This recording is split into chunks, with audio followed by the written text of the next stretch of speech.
Most parents think crawling delays are about strength. They're not. They're about the toys you're putting in front of your baby every single day. If you're new to the channel, my name is Pediatric Gordon. I'm a pediatric physical therapist specializing in babies 0 to 3. And there are 3 toys I pull out of rotation almost every time I walk into a living room where a baby is struggling to crawl. Today, I'm breaking down exactly which toys are working against your baby's crawling development and why. No fluff, just the list. Worst toy number 1, and this one is by far on almost all of my lists, the sit-in baby walker with wheels. Your baby sits in a little seat, their feet touch the ground, and they scoot themselves around the room. I know it looks like your baby is walking. It feels like progress. But here's what's actually happening. Crawling requires your baby to coordinate opposite arm and leg movements together.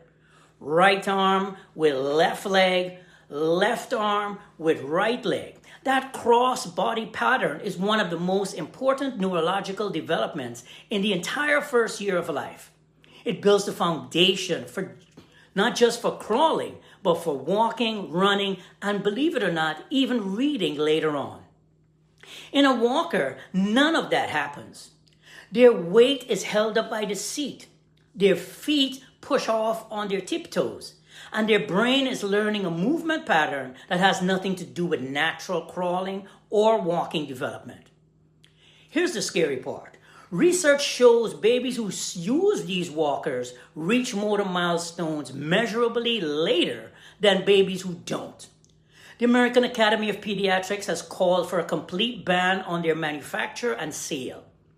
Canada actually followed through and banned them altogether in 2004. Yet they're still sold everywhere in the United States. But the research is not on their side.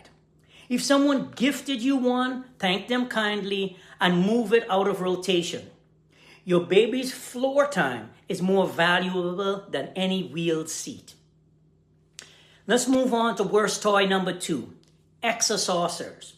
Exercisers are those round activity stations where your baby sits in a center seat surrounded by toys on every side.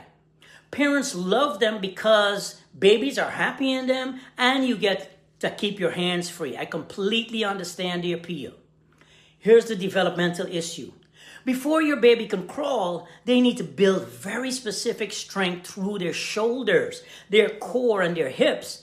That strength only develops one way, through floor time, where your baby is actively working against gravity, pushing up on their arms during tummy time, rolling side to side, shifting their weight forward and backward on their hands and knees.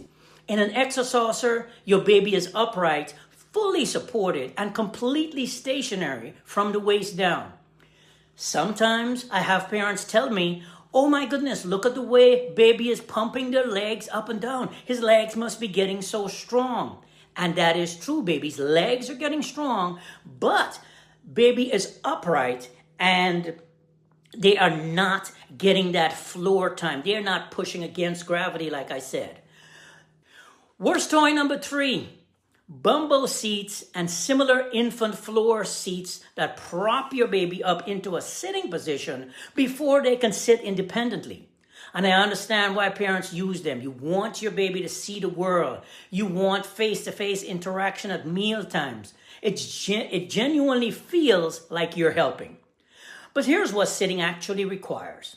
It requires your baby to build core trunk strength and stability from the inside out through a very specific developmental sequence.